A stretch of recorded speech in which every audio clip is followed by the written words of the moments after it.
Itu tidak bernilai 10 juta, lebih dari situ.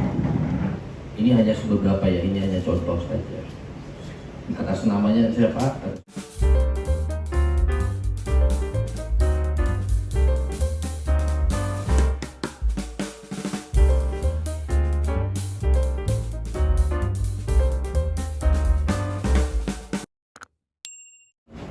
Berarti ini tadi katanya ada bukti, mungkin mau diperlihatkan dulu sebelum kita melanjutkan pembicaraannya.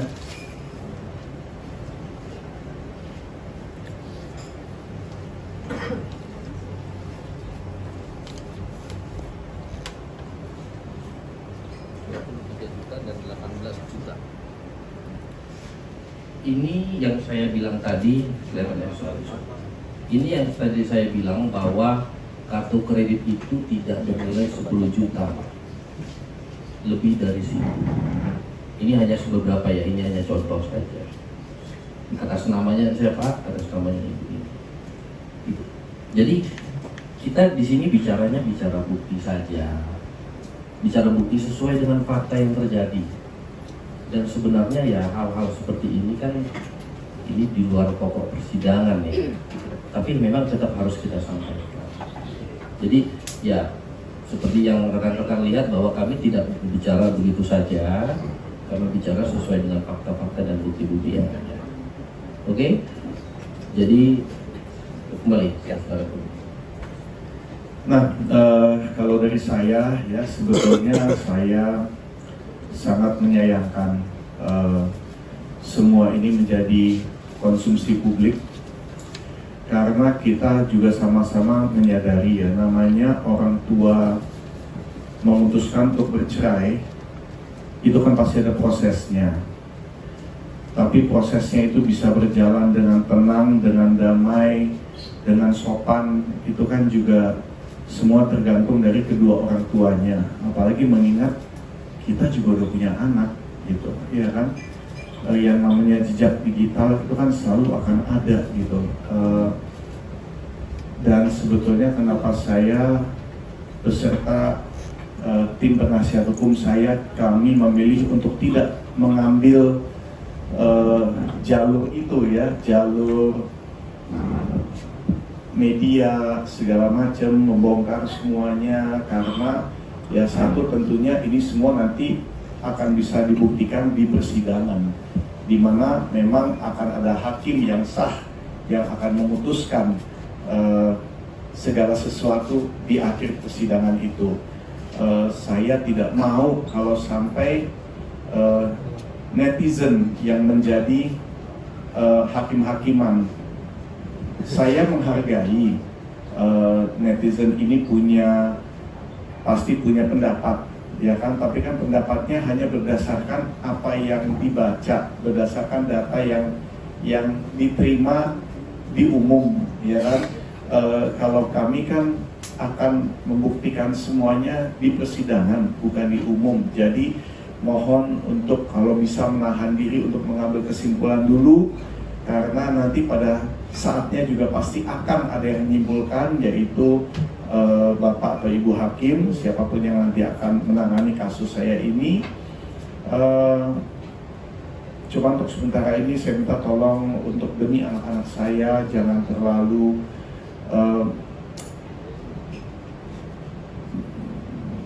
ya lebih inilah, ini kita di bulan Ramadan, kita lagi lebih menahan diri untuk mencaci maki, untuk terlalu cepat mengambil kesimpulan sebelum memang kesimpulan bisa diambil berdasarkan semua fakta-fakta yang ada, gitu aja. Sebelumnya saya mengucapkan terima kasih. Kalau misalnya ada pertanyaan silahkan, tapi kalau bisa tolong jangan yang menyangkut hal-hal yang memang masih harus di dalam persidangan gitu ya, bahan-bahan yang baru bisa diungkapkan di dalam persidangan. Silahkan. Mas Ari, berapa lama mempertimbangkan ini, Mas? Karena kan tadi bilang nggak mungkin sejam, sehari ataupun sebulan gitu. Berapa lama sebenarnya? Betul. Kalau dari saya pribadi, saya baru mempertimbangkan ini dari bulan Desember kemarin. Ada lagi? Tapi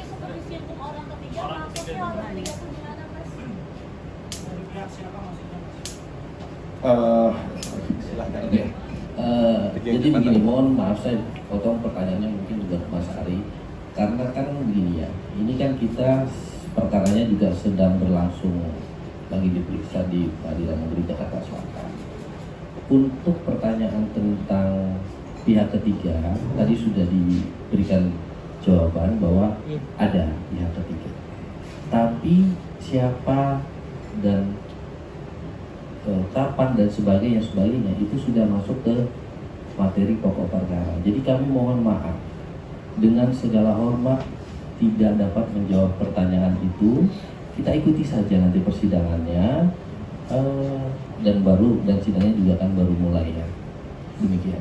Ya, karena kan memang dari kuasa hukumnya Inge kan mengatakan tidak ada pihak campur tangan orang ketiga gitu ya. Nah itu kan sebetulnya tidak benar adanya.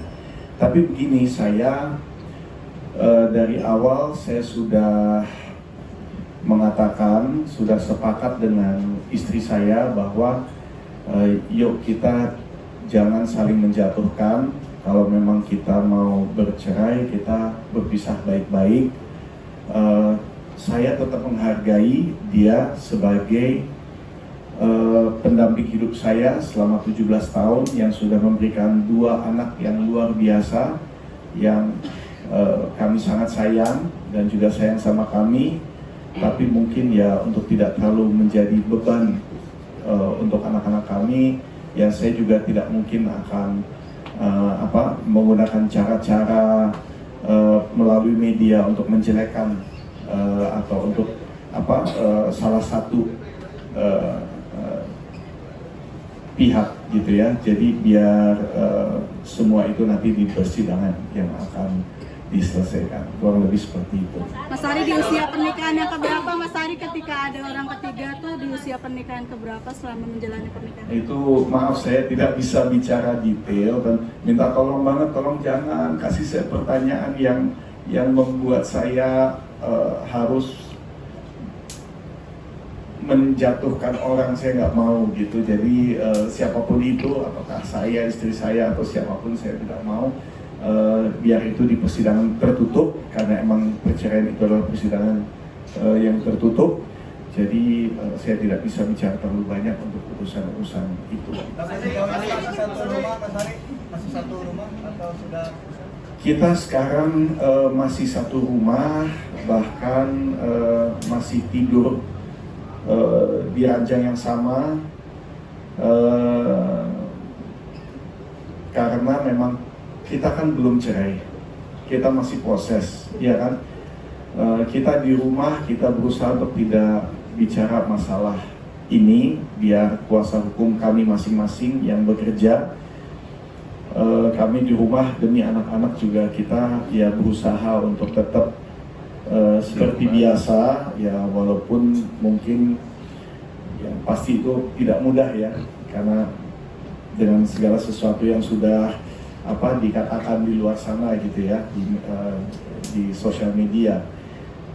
Tapi ya untuk anak-anak kita harus berjuang, dan saya juga tidak mungkin mengusir istri saya dari rumah. Masa belum cerai udah saling pisah. Di sisi lain saya pun tidak mau keluar rumah, karena kalau saya keluar rumah nanti disangka wah Ari ayah yang tidak baik, yang tidak mempedulikan istri dan anak-anak, belum cerai aja udah kabur-kabur gitu. Saya juga nggak mau gitu. Aku rasa cukup sampai di sini aja. Kita masih sama-sama. Asuh anak dari Hartogono gini sendiri seperti apa Mas? Seperti apa Mas? Seperti apa Mas Ari? Mengenai perjanjian pranikah itu seperti apa Mas Ari? Mengenai perjanjian pranikah, silakan. Oke. Mas Riki. Perjanjian pranikah memang itu ada. Prinsipnya kan perjanjian pranikah ini kan memisahkan antara harta suami dengan harta istri. Perjanjian pranikah itu sudah dibuat sejak 2006 pada saat pernikahan berlangsung dimulai ya.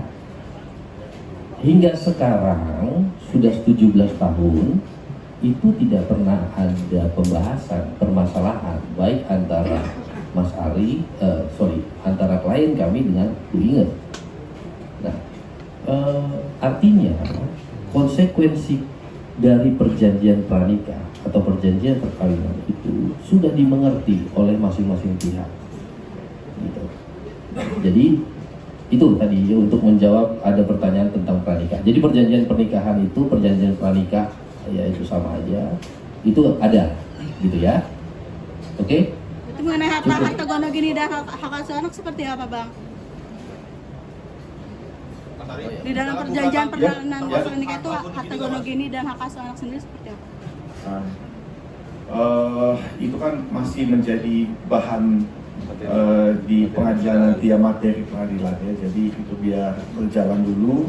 Yang pasti kalau dibilang bahwa semuanya, dan ini saya ingat kuasa hukumnya dari pihak istri mengatakan seperti itu, bahwa tidak ada semuanya ke saya, tidak ada yang ke dia, itu pun tidak benar, bisa bisa kami buktikan bahwa itu tidak tepat pernyataan itu gitu. Jadi jangan mohon untuk publik, untuk netizen jangan terlalu mudah menelan apapun yang cuma disampaikan oleh salah satu pihak gitu, tapi biar semuanya nanti akan terbukti dengan sendirinya. Terima kasih ya. Terima kasih. Itu nanti saya serahkan sama kuasa hukum saya. Saya belum tahu bagaimana nanti. Mas Ari tadi sempat spill bahwa pihak ketiga itu membenarkan perselingkuhan atau enggak, Mas? Saya tidak bisa bicara lebih detail masalah itu. Terima